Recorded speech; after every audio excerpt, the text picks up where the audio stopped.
Good evening. Good evening. God bless you.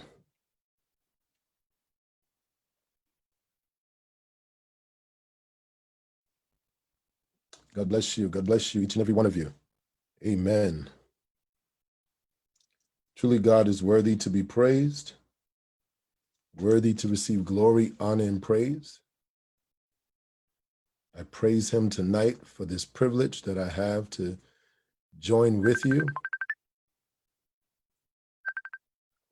Amen. Thanking God for the many blessings that he has bestowed upon each of us. For truly God is worthy Get close to be to praised. the words of the prophets. We thank him. Thank him. We thank him. Amen.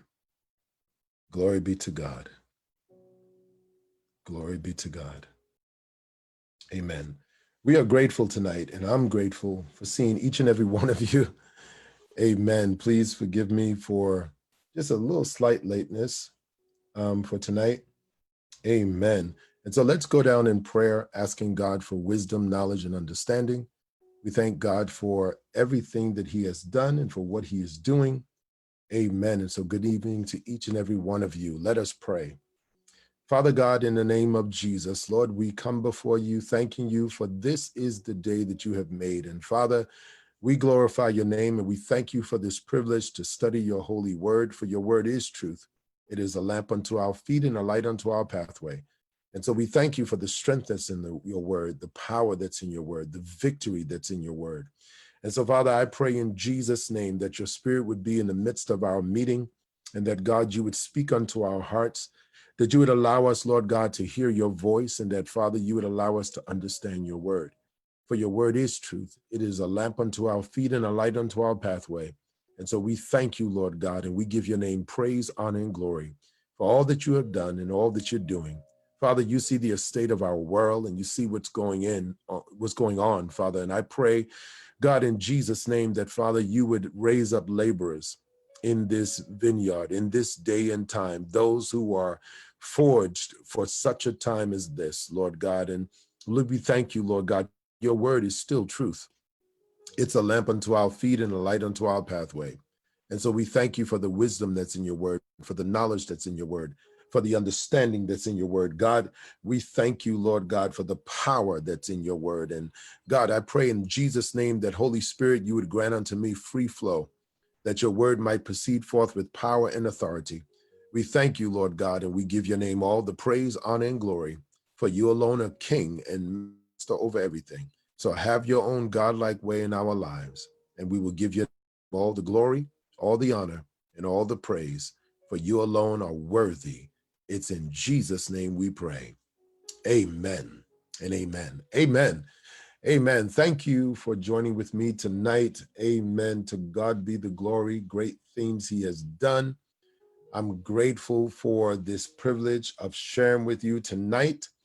Grateful for this opportunity of coming before you, as simply as just studying the word of God in the name of Jesus. And so I'm so grateful for each and every one of you. Thank you for your blessings towards me and how you guys are faithful each and every night to not only share the gospel of Jesus Christ, but also to promote the kingdom of God, especially in this day and time when there is so much chaos all around us. There's racial disharmony. There is chaos all over the place. People are burning down cities, and wars and rumors of wars are happening, and poverty and sickness and disease, and all these things Christ told us will come to pass. But he told us to don't be troubled. He says, for these things must happen. They must happen. He says these are the beginning of birth pains, right? It's the beginning of birth pains. And so we have to secure our hearts right with God. We gotta, we have to just align our wills to God, recognizing that there is nobody greater than him. There is nothing stronger than him. There is nothing mightier than him. And our God is able to do exceedingly and abundantly above all that we can ask or think. And so because of that, we got to still have hope in the midst of this world. We still got to serve our Father. We still got to give him praise, right? Every morning that we wake up, we got to say, this is the day the Lord has made, and I shall rejoice and be glad in it. Every time we open up our eyes, we got to say, God, you're worthy to be praised. Every opportunity that we have to open our mouths, guess what? We got to allow our mouths to give him glory. For if we don't praise him, the rocks will cry out in our place, and no rock is going to cry out in my place. I'm going to give him glory as long as there's breath in my body to breathe, and he gives me the will to do of his good pleasure. I'm going to give him glory, honor, and praise, because our God is worthy to be praised. And so I pray that you would join with me and really have a heart after God, to really say, Lord, I want to see you glorified even in this time. I'm not going to speak about all the negative things that are going on. I'm not going to speak about all the chaos that is going on. But what I am going to do is, in the midst of even this day, I still got good news. Can anybody join me with that? Can anybody say, I still have good news? What is the gospel? The gospel of Jesus Christ is the good news about Christ. Is there good news for you in this day and time? Is there good news in your household in the midst of everything that's going on, in the midst of COVID-19, in the midst of racial disharmony, in the midst of chaos and death and murder, in the midst of looting, in the midst of craziness and joblessness, in the midst of all the problems that are happening in this world? Can you still say, I still have good news? I still have something that's good in the midst of this dark world. Why? Because I have light that shines brighter in the darkest of nights. It doesn't matter. Listen, I have here this little flashlight, right? This little flashlight, like if I go like that, it shines light, right? Guess what? If I turn out the lights in this room, this light will be even brighter. It will be even brighter. Why? Because the darker it is, the more dark that it is, guess what? The more stronger the light will be, right? And so it doesn't matter if you have a little flickering light. You know, oftentimes I go camping, and in the middle of the night, if you just strike a little match, right, it seems to illuminate the whole area around you, right? Because light chases away darkness. I want you to look with me in Genesis, glory to his name, in Genesis chapter 1. Genesis chapter 1. And when you get to Genesis chapter 1, I want you to look at verse 16. And let's read from 16 to 18. Genesis chapter 1, verses 16 to 18. It says, then God made two great lights, the greater light to rule the day, and the lesser light to rule the night. He made the stars also. God set them in the firmament of the heavens to give light on the earth, and to rule over the day and over the night, and to divide the light from the darkness. And God saw that it was good. Okay, so one of the things when you look at this, and tonight we are talking about the dimmer switch. The dimmer switch. Many of you know what a dimmer is. For some of you, you have dimmer switches in your lights that if you click it one time, the light is bright, but if you click it again, it drops down to a lower level or even to a more brighter level, depending on what direction you're going. And then also they have these dimmer switches that actually turn. They turn smoothly, and the more you turn it to the right, the brighter it comes, or the more you press the button and the level in it goes higher, guess what? The light gets brighter, then it turns off. This excuse me, this dimmer switch that God has given is in you and I. It's in you and I. And why is it in you and I? You will find this in Matthew, right? When you turn to the book of Matthew and keep your finger on Genesis. Thank you, Lord. Matthew chapter 5. And when you get to Matthew chapter 5, I want you to look at verses 13 to 16. Matthew chapter 5, verses 13 to 16. When you read it, it says, "You are the salt of the earth, but if the salt loses its flavor, how shall it be seasoned? It is then," and what it means by how shall it be seasoned, it's saying, how shall the earth be seasoned? Okay? So if the salt, you are the salt of the earth, so if the salt loses its flavor, how shall it, the earth, be seasoned? It is then good for nothing but to be thrown out and trampled underfoot by men. You are the light of the world. A city that is set on a hill cannot be hidden. Nor do they light a lamp and put it under a basket, but on a lampstand. And it gives light to all who are in the house. Look at verse 16. Here's the dimmer switch. Let your light so shine before men that they may see your good works and glorify your Father in heaven. You have to let your light so shine in such a way that men will see your good works and glorify your Father in heaven. That men will see the good things you do and glorify your Father in heaven, right? You want God, you want men everywhere to see what you do. I'm gonna say that again. You want men everywhere to see what you do, because when they see what you do, they will glorify your Father in heaven, right? In this day and time, most of us, we are impacted by social media. We're impacted by the news media. And oftentimes what we see on display is the truth of things that are going on. However, there's a message that's being preached. This message that's being preached is a message that is dismal.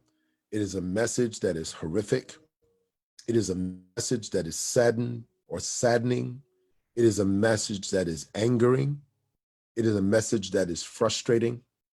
And what happens, what you see on display, people of God, oftentimes through the news media, is the effects of what's going on in the world. People are angry. People are angry. People are angry and they're frustrated. And there are some people who are just taking advantage of the situation and they're stirring up more mischief, right? The Word of God talks about that we, the people of God, are the salt of the earth. Listen, if your salt wasn't necessary, then you wouldn't be here now. If you were incapable of making an impact, then God would not have you here now. The reason why you're in this time, because you are born for such a time as this.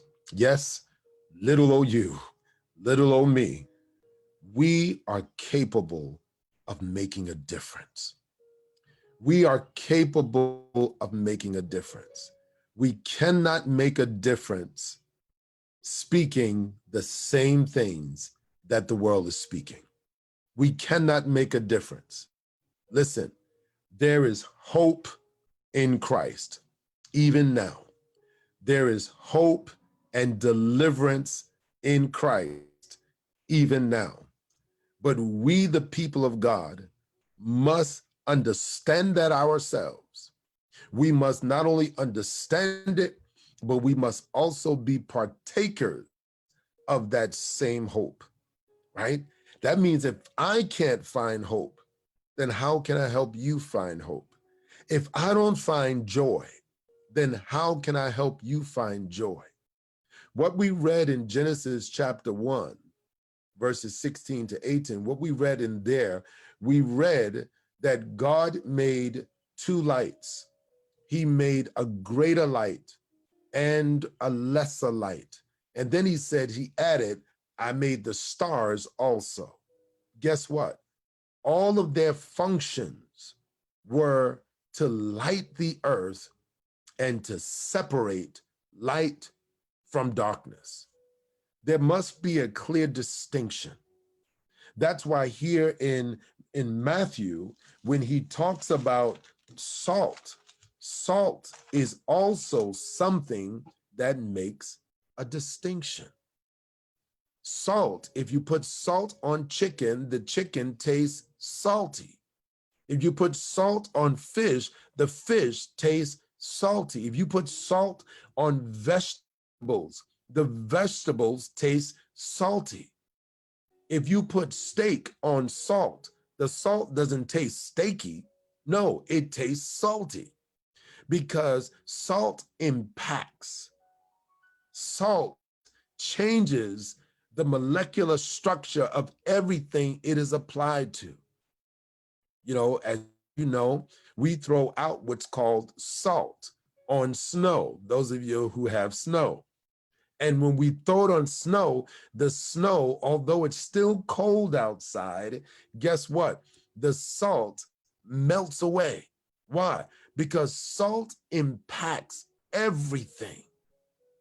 People of God, in today's time, you and I must make an indelible print in this world. We must imprint the image of Christ in this world. I know what's going on makes you angry. I know what's going on may make you sad. It may even make you afraid. But the word of God, Jesus told his disciples, I send you forth as sheep amongst wolves. He says, but be of good cheer. He said, because I've already overcome the world. I'm here to tell you that even in this time, our Father is on the throne. Even in what's going on around us. I was talking to a friend of mine earlier, and she was in Florida, and she was leaving work because the job was closing down because of the different demonstrations and things that was going on, and they were afraid of destruction on the firm. People of God, people are running scared. People are frustrated. People are aggravated. But the question is, will the church stand up? The word of God says, all of creation is moaning and groaning, waiting for the children of God to manifest themselves. All of creation is just waiting. All of earth is waiting for us to stand up by the boldness of the Holy Spirit and just to do our part. Just to do our part. That we would stand up and have good news in this time. That we would stand up and take that dimmer switch. Stop dimming your light. Don't dim your light, but let it shine brightly. Let it shine brighter than ever before. Let it shine at a level that God is pleased with it. Let it shine like never before. And your light can shine, but you have to be willing to let it shine. That means, yes, whatever your color, whatever your mindset, keep in mind, Jesus said these words to Nicodemus. Jesus says, that which is born in John chapter 3, that which is born of flesh will always be flesh. And that which is born of spirit will be spirit. You can't fight a spiritual battle with fleshly weapons. You can't fight those battles and win. You can't fight the battles and win. We're going to win this battle on our knees. We're going to win this battle being faithful to God. We're going to win this battle saving one soul at a time. We're going to win this battle telling everyone about Christ. We're going to win this battle because some of y'all need to change your pages. Stop passing around videos to make them viral. Start sharing the love of Jesus Christ. Start sharing what God has done for you. The Word of God says, the world will know you by your love one to another. It's talking about the believers, when the kingdom of God, when the children of God come together and we love on one another. Come on, we have folks that are dying on the street, and we had folks that died in the church. We had folks that died in prison, and we had folks that died under ministries. People of God, we all need Christ, and we need Christ to heal our souls. He says, if my people, which are called by my name, would humble themselves and pray, seek my face, and turn from their wicked ways, he says, then I will hear from heaven. I will forgive them of their sins, and I will heal their land. God is willing to heal our land, but we, the people of God, we must come to the place where we give up our sinful ways and humble ourselves under his presence. You know, I was talking to a pastor friend of mine today, and I was telling them, I was like, you know what, I remember when I was a kid. I was probably about 11 or 12 years old, something like around that age. And there was a blackout in Brooklyn, where I was born and raised.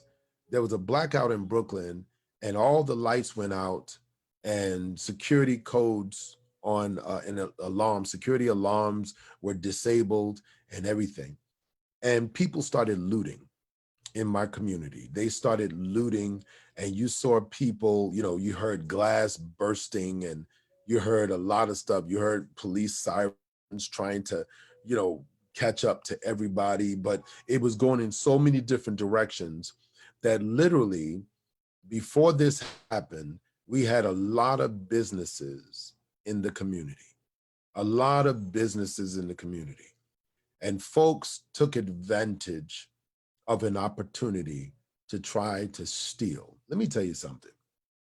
There is no justification for stealing.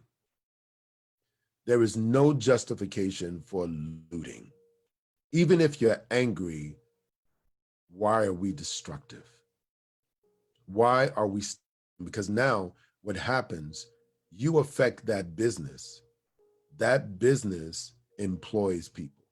So now you have the potential by your looting to even rob someone of their income, their job.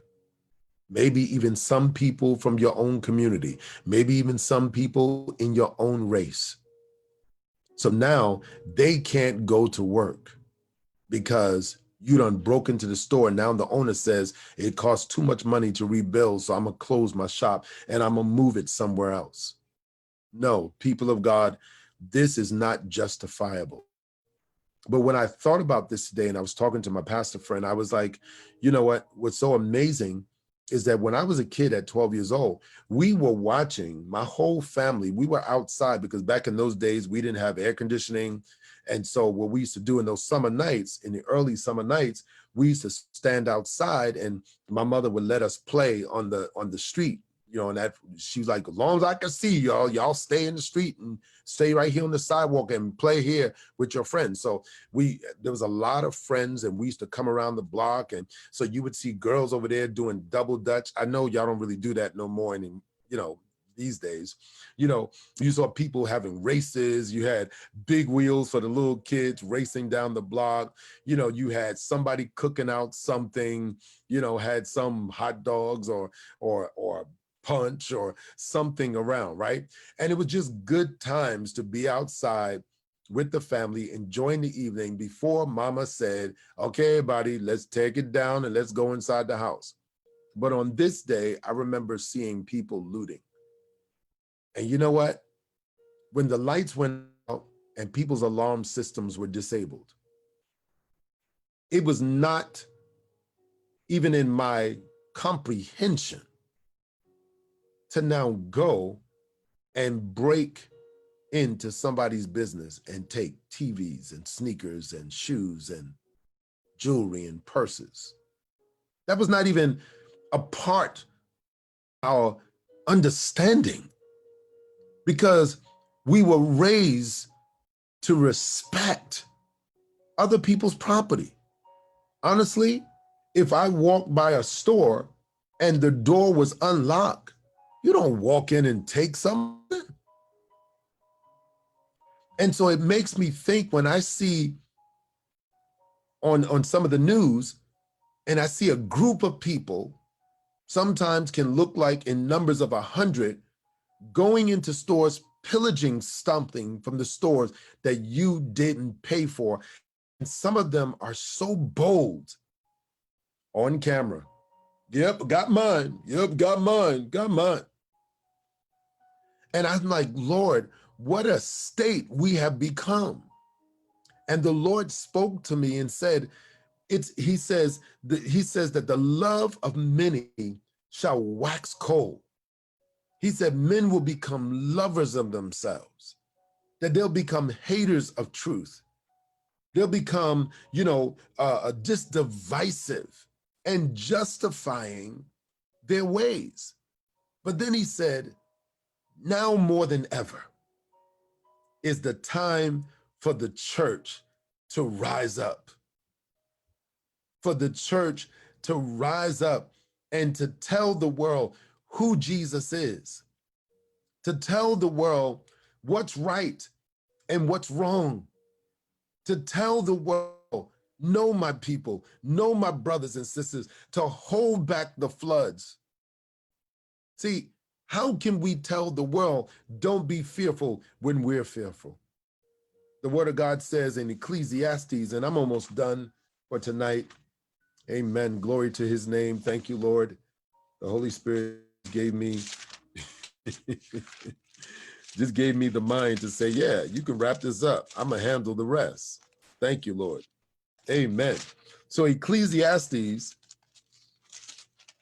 chapter 12. Ecclesiastes chapter 12. And when you get there, look at verse, let's read a couple of verses. I'm going to start from verse 1. Look at what it says. It says, remember now your Creator in the days of your youth, before the difficult days come, and the years draw near when you say, I have no pleasure in them, right? When you look at this and when you keep on reading, look at what it says. While the sun and the light, the moon and the stars are not darkened, we still see those things.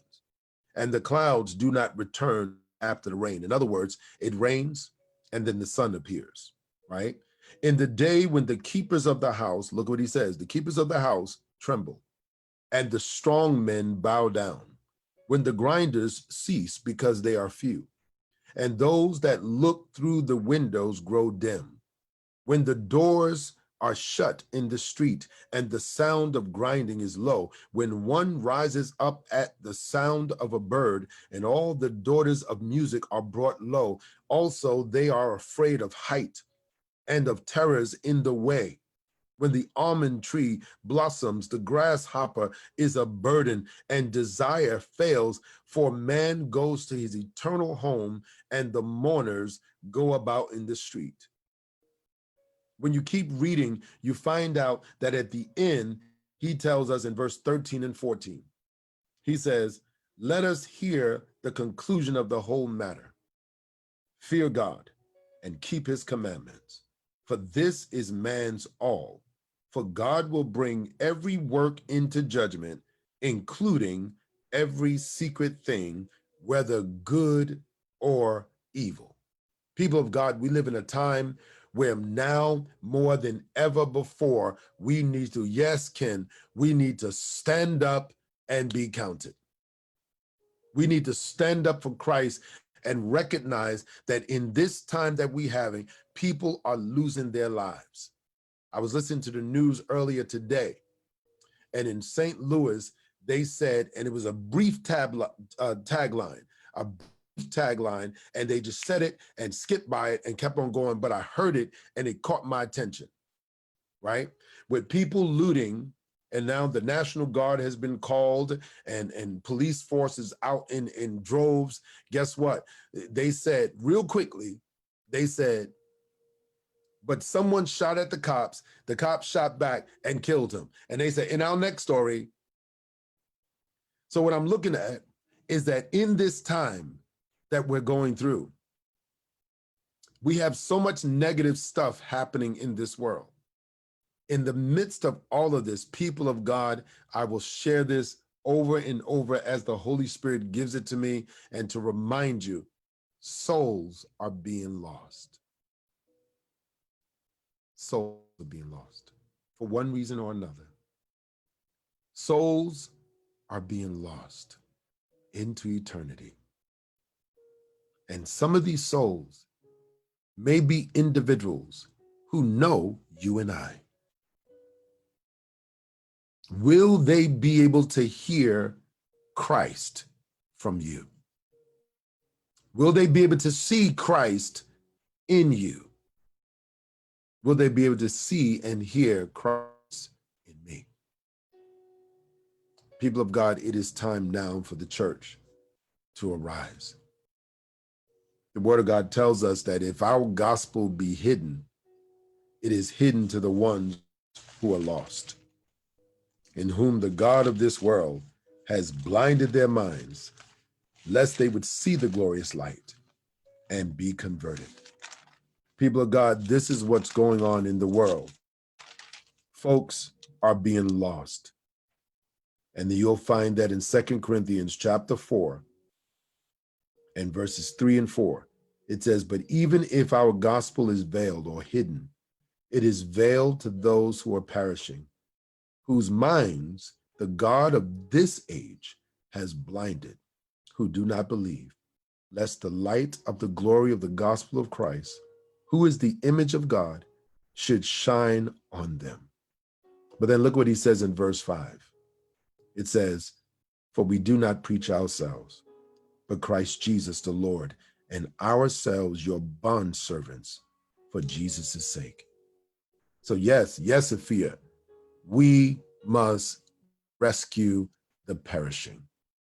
We got to rescue the souls that are edging on to eternity.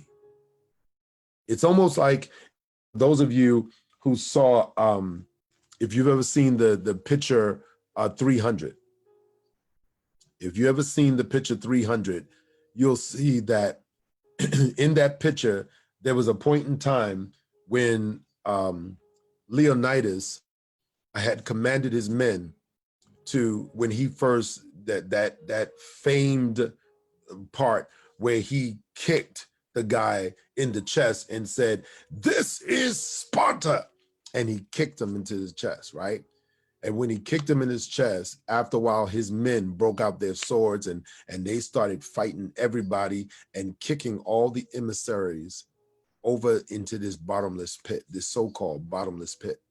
And then later on, when Leonidas and his men had the men from Xerxes, King Xerxes, backed up against the cliff, what did he do? He says, they look like they need a drink. And he tell them, push to the edge. And they started pushing people over the cliff. To me, that is symbolic of the time we're in. When I went to Hawaii, there's a particular mountain that when you go on this mountain, it has like strong winds that are blowing, and the winds are blowing so strong, and everywhere you look, there are chickens. There are chicken everywhere. And I joked to someone, I said, man, if I was stuck here, I would never go hungry. Right? So, they, in the mountain, where the mountain is, they said that at this mountain was where the king of Hawaii, when armies was coming to try to take for Hawaii, the king of Hawaii would bring them up to this mountain and throw them off the cliff. And to me, honestly, that's what I see going on today, because the church is silent, because the church is not speaking the gospel of Jesus Christ, because the church, and not everybody, because some people are. I know I am, and I know there's some preachers that are preaching the pure gospel of Jesus Christ, but I'm talking about the ones who have gotten caught up in the things of this world, the ones who have gotten caught up in the talks and the conversations and the luxuries of this world. The word of God says, when it talks about the parable of the sower, it says some seeds fell among thorns. The thorns represented the cares of this life and the deceitfulness of riches comes in and it chokes the word and makes it unprofitable for you. And so what do you care about?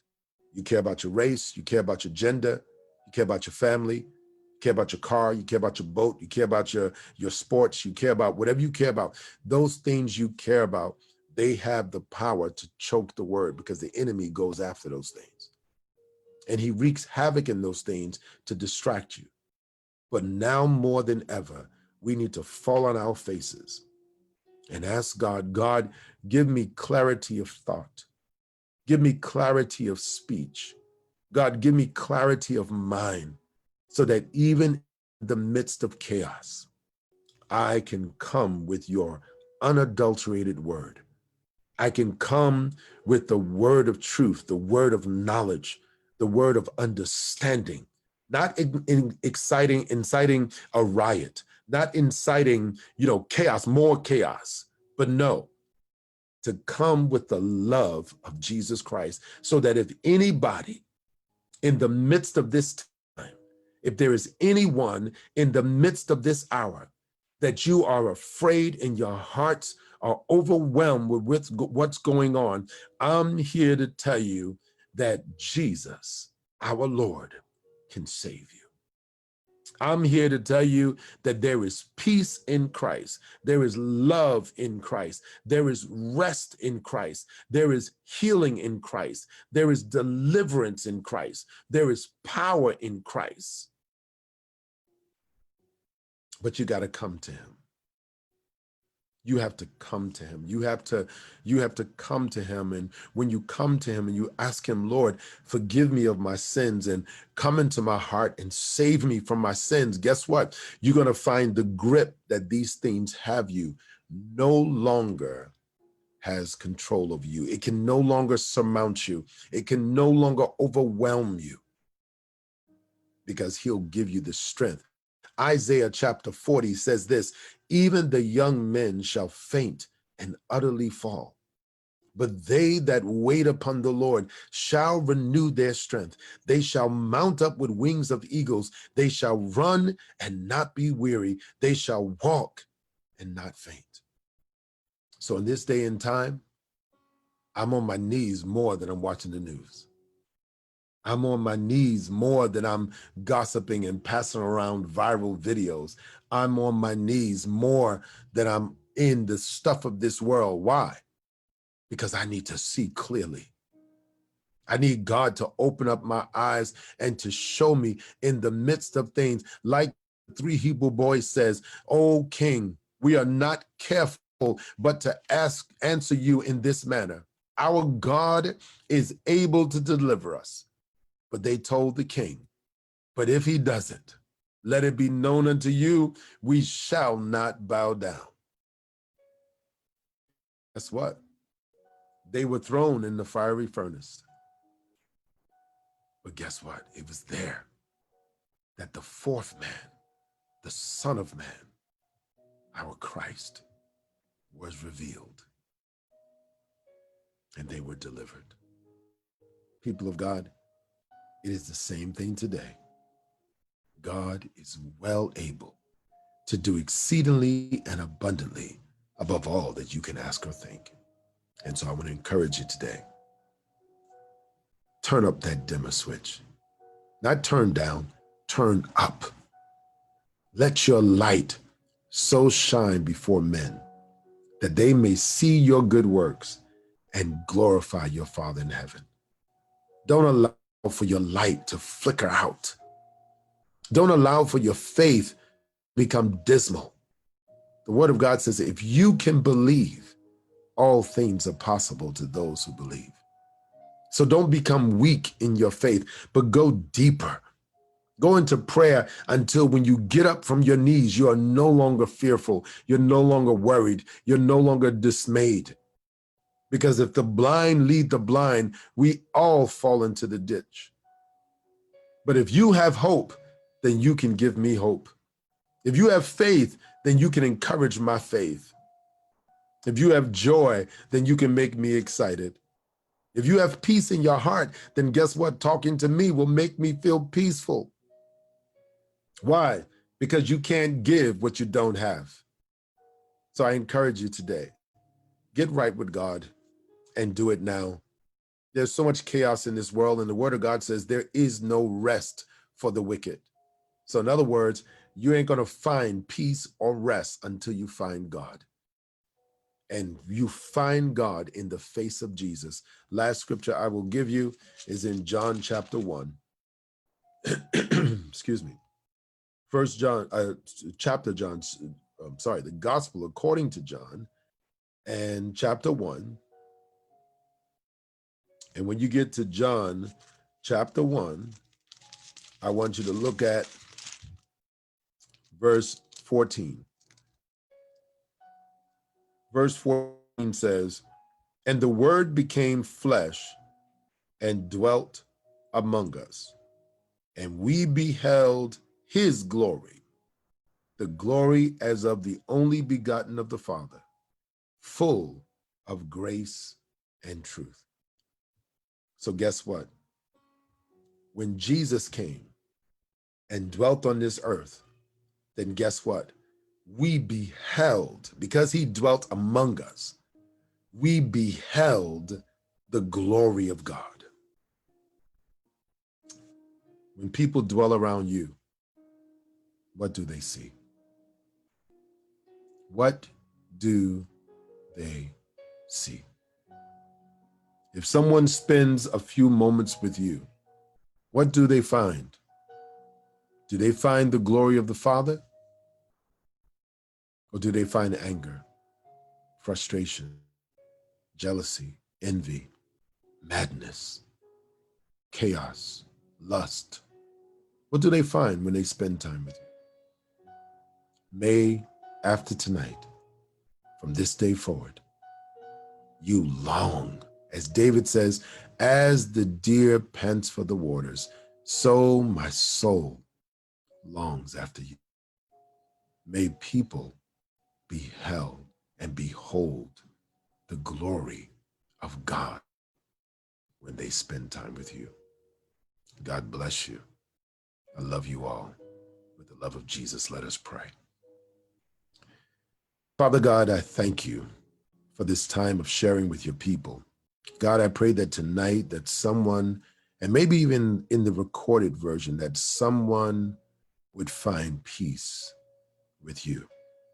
That God, that they would desire you more than they ever did before. Lord God, I pray that you would save someone's soul. Deliver them from the grips of sin and the power of darkness. Lord God, and into them, translate them into your light. For God, you said we are a chosen generation, a royal priesthood, a holy nation, a peculiar people, that we should show forth the praises of the one who have called us out of darkness and into his marvelous light. So Heavenly Father, in the precious and matchless name of Jesus, Father, you told us that the harvest is ripe, but the laborers are few. So you told us to pray therefore to the Lord of the harvest, that he would send forth laborers in his vineyard. So God, we ask you to send people who are ready to serve you. That some of us who are watching tonight, that we all would be those who would let our light so shine, that this world may see every good thing we do and glorify your name, for you deserve all of our praise. So God, have your way, be exalted, forgive us of all sin. Forgive us, Lord God, if we have been ashamed of you. Forgive us, Lord God, if we have hidden our light. Forgive us, Lord God, if we have not done your will. But I pray, God, in Jesus' name, that, Father, you would help us and give us the will to do of your good pleasure. We thank you right now. It's in the precious and matchless name of Jesus we pray. Amen. Amen. God bless you. Thank you for joining with me tonight. Thank you for studying the word of God with me. May the Lord bless you. May his face shine upon you and give you peace. I thank God for your time and tenure with me. I pray that you would share this video with someone else, that it might be helpful to them, encourage someone else. For every one of us need to know a Savior. And so God bless you. Have a marvelous evening in the precious name of Jesus. I thank God for each of you. God bless and have a good night. Amen.